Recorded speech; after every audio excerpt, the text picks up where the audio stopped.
Ibadah anak kelas kecil tanggal 24 Mei 2020. Tema Tindakan Kasih. Shalom adik-adik, apa kabarnya? Hari ini kita mau mulai ibadah kita. Sebelum kita mulai ibadah kita mau berdoa. Ayo lipat tangannya, tutup matanya.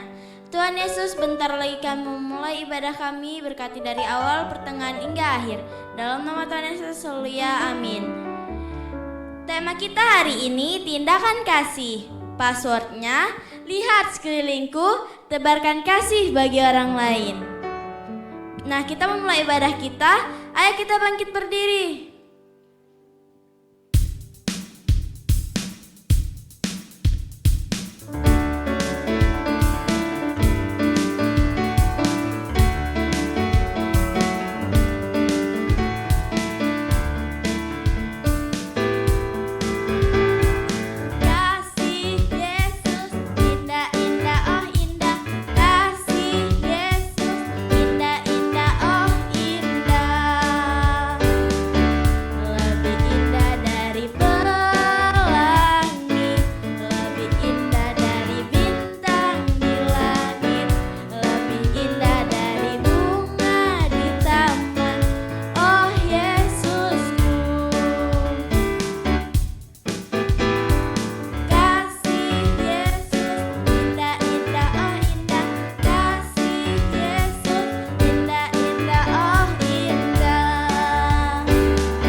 Adik-adik, kita mau menyembah Tuhan, siapkan hati kita buat menyembah Tuhan.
Bentar lagi kamu mendengarkan firman-Mu ya Tuhan.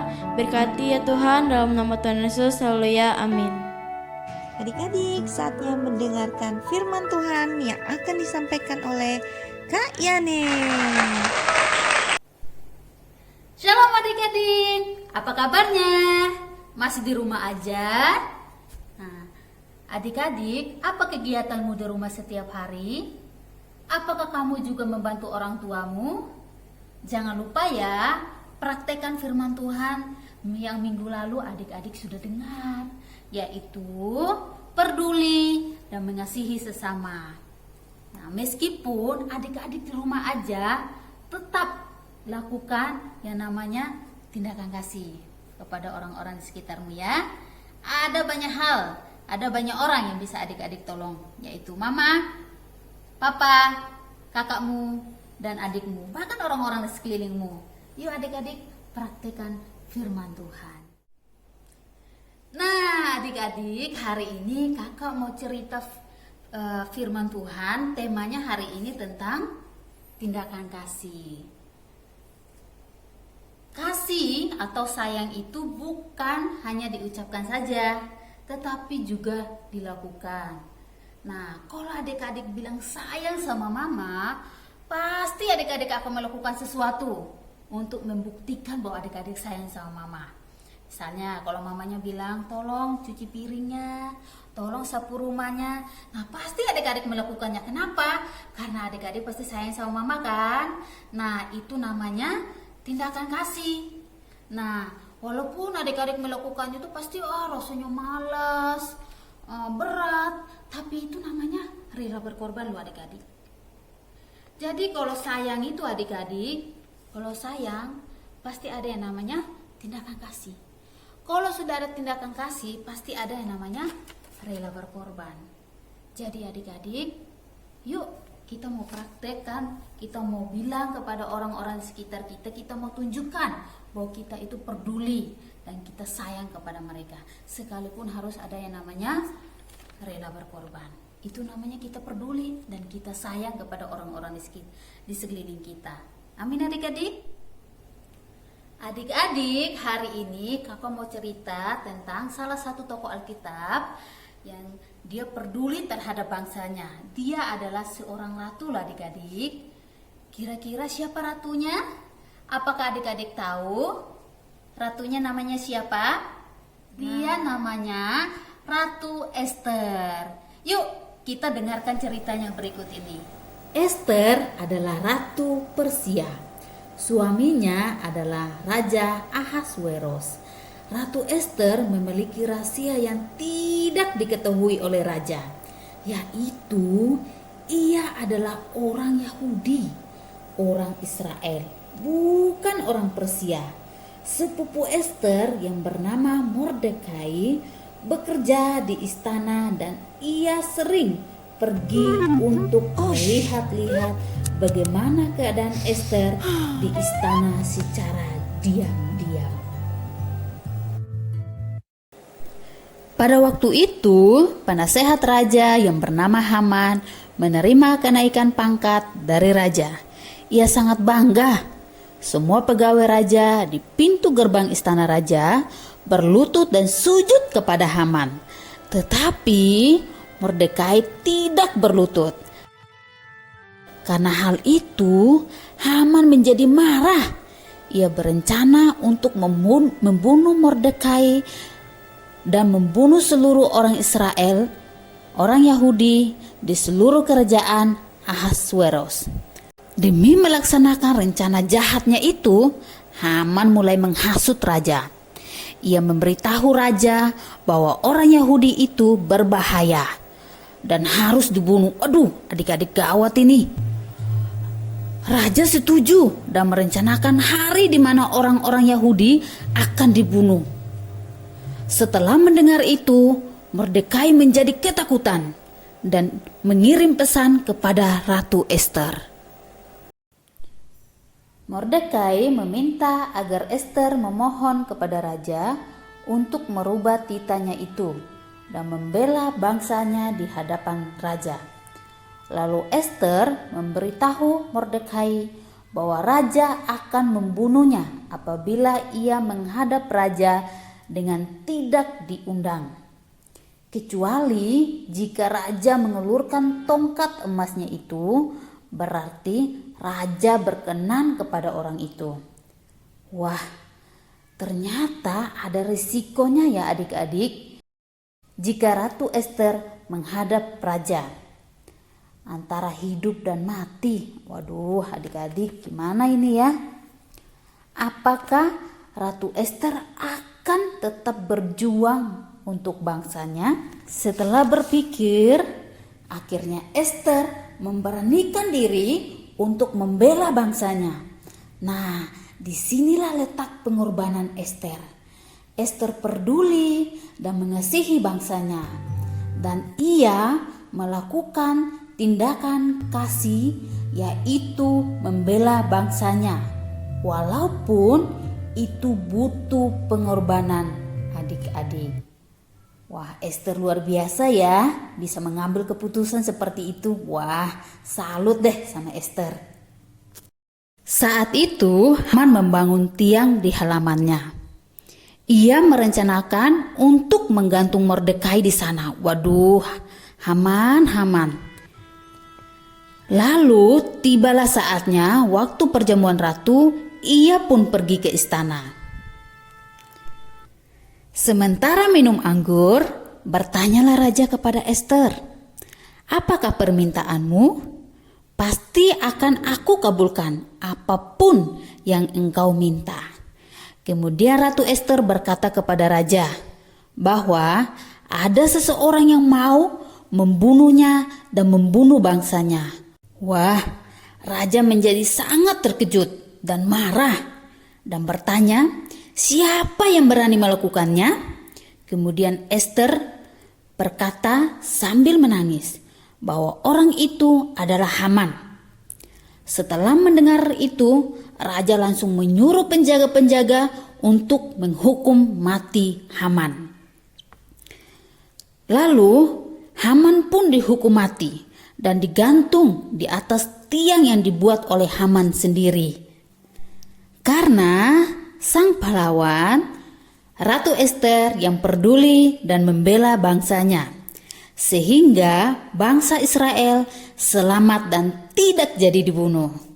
Mereka mengadakan perayaan besar dan bersukacita agar atas keselamatan yang Tuhan berikan kepada bangsanya. Yeay, selamat ya Ratu Ester, kamu luar biasa. Kamu adalah seorang pahlawan bagi bangsa kamu sendiri. Selamat ya. Waduh, hebat deh. Wah, ceritanya udah kayak superhero aja ya adik-adik. Aduh, salut deh sama Ester. Ester itu peduli terhadap bangsanya. Nah, adik-adik, tadi kan Ester ini peduli terhadap bangsanya ini. Nah, adik-adik, kira-kira kita mau praktekkan apa dari kisah Ester tadi? Cerita Ester tadi. Apakah adik-adik juga mau peduli terhadap orang-orang di sekitarmu? Papamu, mamamu, kakakmu atau adikmu? Atau orang-orang yang ada bersama dengan adik-adik? Nah, yuk adik-adik ambil tindakan untuk peduli terhadap orang-orang di sekitarmu. Ambil tindakan kasih ya, untuk peduli kepada orang lain. Nah, kalau adik-adik sudah ambil tindakan, jangan lupa dipraktekkan ya adik-adik. Nah, adik-adik coba renungkan sejenak ya. Kira-kira tindakan apa yang mau adik-adik ambil untuk adik-adik peduli terhadap orang-orang di sekitarmu? Untuk adik-adik peduli terhadap orang-orang di sekelilingmu. Nah, kalau adik-adik sudah ambil sikap tindakan, jangan lupa adik-adik dilakukan ya. Nah, sebelum kita melakukan firman Tuhan yang kita dengar barusan, yuk kita mau berdoa dulu. Kita minta hikmat dan tuntunan Tuhan untuk memampukan kita melakukan firman Tuhan yang sudah kita dengar barusan. Yuk adik-adik, kita mau berdoa dulu yuk. Tuhan Yesus, terima kasih buat firman-Mu hari ini. Kami dengarkan firman-Mu, bagaimana Ratu Ester peduli terhadap bangsanya. Kami juga Tuhan mau mengambil tindakan kasih, peduli terhadap orang-orang di sekeliling kami. Bila Tuhan mampukan adik-adik yang di rumah yang baru saja mendengarkan firman ini, mampukan adik-adik ya Tuhan supaya mereka juga mampu untuk melakukan kebenaran firman-Mu yang barusan mereka dengar. Dan Tuhan, kami berdoa buat bangsa dan kota di mana kami tinggal. Biarlah Tuhan wabah virus corona ini cepat berlalu dari bangsa kami Indonesia. Di dalam nama Tuhan Yesus kami berdoa dan mengucap syukur. Haleluya. Amin. Adik-adik, ayat hafalan kita di minggu ini di Amsal 19 ayat yang ke-17. Siapa menaruh belas kasihan kepada orang lemah, memiutangi Tuhan yang akan membalas perbuatannya itu. Kakak ulangi sekali lagi ya. Amsal 19 ayat ke-17. Siapa menaruh belas kasihan kepada orang lemah, memiutangi Tuhan yang akan membalas perbuatannya itu. Nah, adik-adik, kita sudah selesai ibadah. Sekarang kita mau doa dulu ya. Sekalian doa berkat. Yuk, kita mau doa dulu. Tuhan Yesus, terima kasih kami sudah beribadah hari ini. Kami sudah memuji, menyembah, dan mendengarkan firman-Mu. Tuhan, terima kasih Tuhan buat hari ini Tuhan. Adik-adik, angkatlah kedua tanganmu dan terimalah berkat. Pulanglah dengan berkat dari Allah Bapa, cinta kasih dari Tuhan Yesus Kristus, persekutuan yang manis dengan Roh Kudus yang menyertai adik-adik mulai dari hari ini dan sampai selama-lamanya. Berkat ini diucapkan di dalam nama Tuhan Yesus Kristus. Adik-adik yang percaya dan terima berkat sama-sama katakan amin.